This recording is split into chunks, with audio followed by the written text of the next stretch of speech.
So what do you do in your campaign when the people with the power, the people in the ivory towers, simply aren't listening, they're not acknowledging you?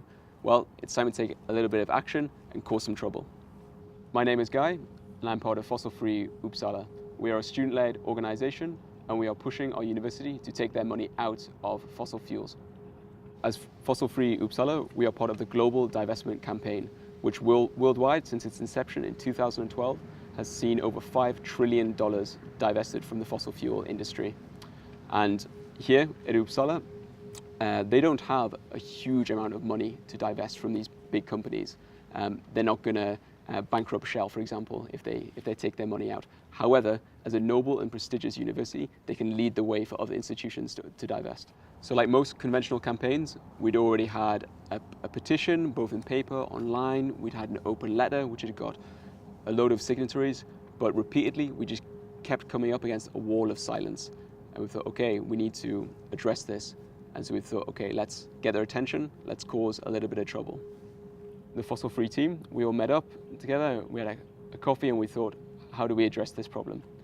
And so after a little bit of discussion, we decided it would be a good idea to look up the Uppsala University calendar and the important dates for them. And this is when we found the commencement ceremony, which is one of the biggest dates in the university calendar, where they welcome all the new PhD students to the university, and they would give out like honorary doctorates to some like really big names, and there would be a lot of public attention, and it was a really prestigious day for the university. And we thought this would be the ideal situation for us to target. So the night before the action, a few of us met up, and just with a couple of bed sheets and a little bit of paint, we managed to put together all the materials that we needed for this action. And all we needed was a little bit of time for the paint to dry.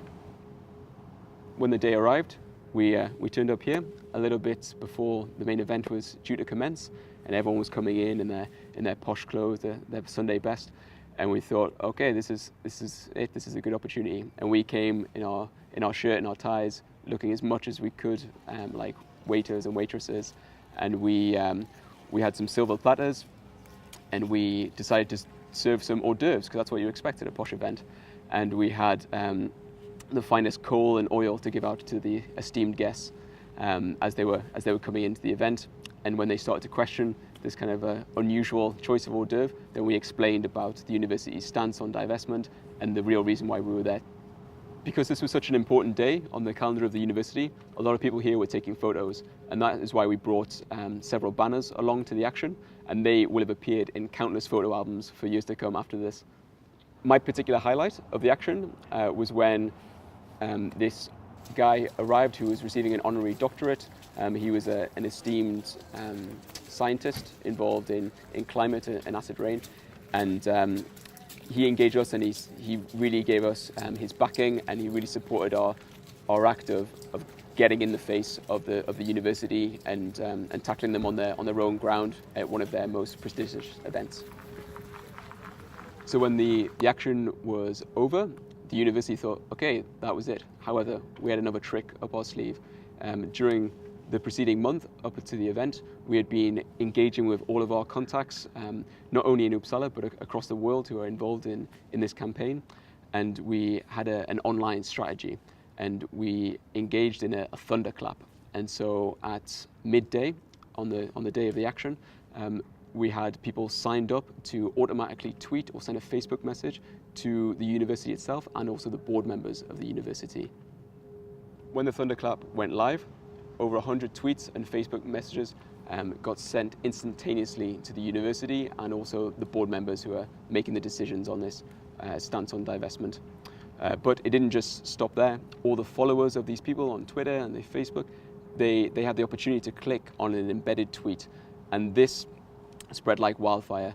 And across the period of the day and the following day, over 3,000 tweets hit the Twitter accounts of the university. Now, this may not sound much in the grand scheme of things on a global level, but for little old Uppsala, this was kind of a big deal. This was more tweets than they would have had in a year, perhaps even more, and they got it in just a couple of days. So this really caught their attention. By bringing social media into this action, it wasn't just the 8 of us here making our voices heard. It was all 3,000 of our followers and friends, and so it had much more of a greater impact than it would have done if it was just purely an action here on these steps. After hijacking the commencement ceremony and the success of the Twitter storm on the Friday, the weekend came, the dust settled, and I opened up my emails on Monday morning, and I've got an email there from the Chief Sustainability Advisor of Uppsala University demanding a meeting with Fossil Free Uppsala, something that we'd been trying to arrange for months prior to this. So even with little resources, but some imagination, and using online and offline strategies, you can deliver a big win for your campaign.